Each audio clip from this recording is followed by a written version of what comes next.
Hey guys, what's up? So, I just got out of practice and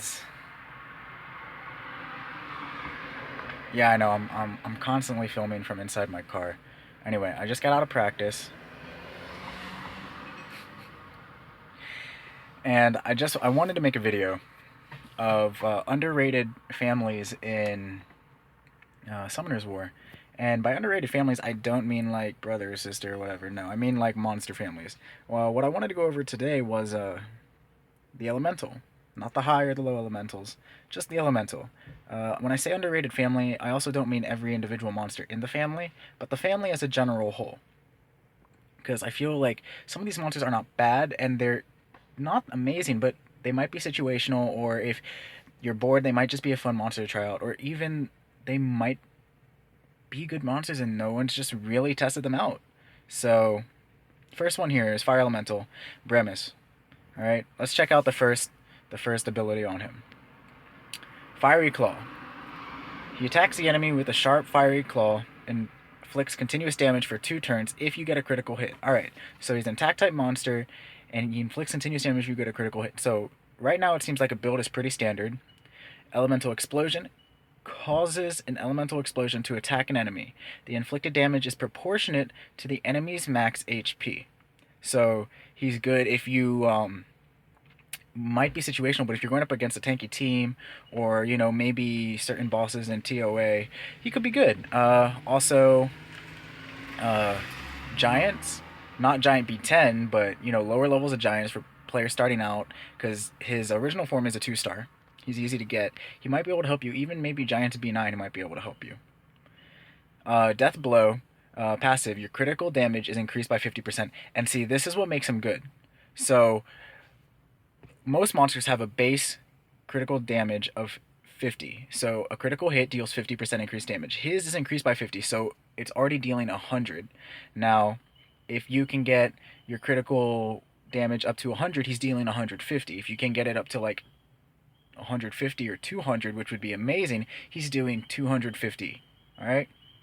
So this is good because attack damage is an additive. In the formula that Comtuous uses, attack damage is added to your damage that you take. That's why attack breaks are so painful. But crit damage is a multiplier. So while you could outnumber damage through attack damage, you would need a lot more attack than you would for actual crit. So Bremis, that's why I want to talk about Bremis and his light and dark counterparts. So they're light and dark threes. They're not super hard to get. Light and dark scrolls, and you might be like, oh, rip, but check it real quick, all right? Especially the dark one. So we're gonna talk about Priz first. Attacks the enemy. We just went over that. Elemental explosion, same thing as Bremis, but resist element. Oh, we're gonna get rid of that. But no, come on. Sorry. Yeah, my phone's almost dead. Clearly. Oh well. Priz. Resist element decreases the inflicted damage on the allies from water, fire, and wind attributes by 20%. Does not accumulate with other decreased damage effects. So he won't work. He won't add to Darien or Diaz, but he will. Darien and Diaz would protect your light and dark monsters by 15. He won't. However, a 20% increase is higher, so you might be able to take him in if you build him as a bruiser instead of a pure attacker, a pure nuker. You might build him as a bruiser. And you can bring him into offense, arena offense, or guild war offense, because he'll do damage proportionate to the enemy's max HP. So he's gonna do some damage. He has crit damage on his first skill, and he protects your team. So if you're versing someone who's like all elemental, no light and dark, you can come in with him to deal some damage and protect your team a little bit. It's not a bad idea, and I have him. He's in my storage because I keep all light and dark monsters, because you never know when monsters are gonna get buffed. And he might be a 3-star, but there are some good light and dark 3-stars like Thrain, Mentura, Basalt. Some of those guys. Darien, he's replaceable, but he's good. Or in the light and dark witches. So Priz, I might try building him, and I'll let you guys know how it goes. You might see a video of that in the future. But this guy's good. So Dark Claw, same thing. continuous damage if a critical hit. Solid Blades increases your attack power and crit rate for 3 turns. Additionally, your attack bar increases by 50%. Nothing amazing. It's a self buff.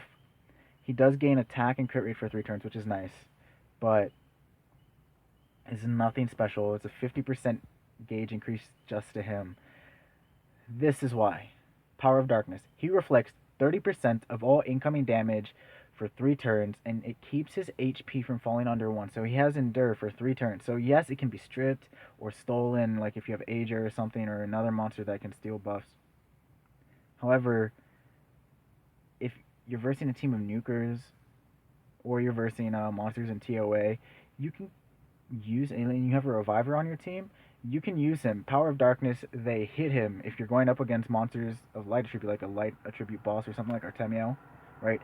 Put him in your team. Artemio will target him, throw on Power of Darkness. Artemio damages himself, then you heal him up after like 3 turns are used, or he dies, you revive him, and then you activate this again. So Camile, he's a good monster, and then he's just really good in arena against teams that are like a Lucian trap. You put him in, make sure he's fast, you throw him in there. He has like no defense. He goes first. He pops Power of Darkness.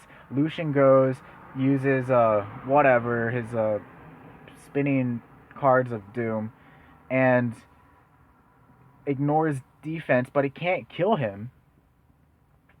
And Lucian will kill himself. And you can do that like with other monsters too. So he can be a Lucian trap, he can be whatever.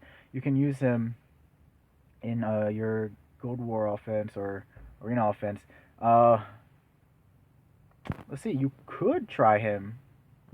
You could try him in Giants or Dragons. I don't know how well that could go, but you could try it. Like I said, certain levels of TOA. So he's a situational monster, but he's not good. And this is just why I wanted to talk about. Good God. Alright, I need to stop filming in my car.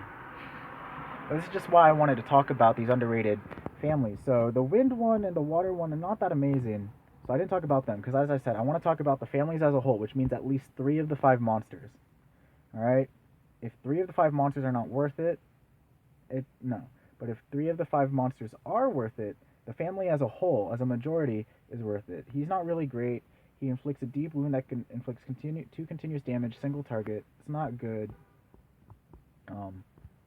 And Dalharenos creates a shield that absorbs damage equivalent to 100% of his max HP for 3 turns. But he's an attack type monster and he has really, really low base HP. It's not worth it.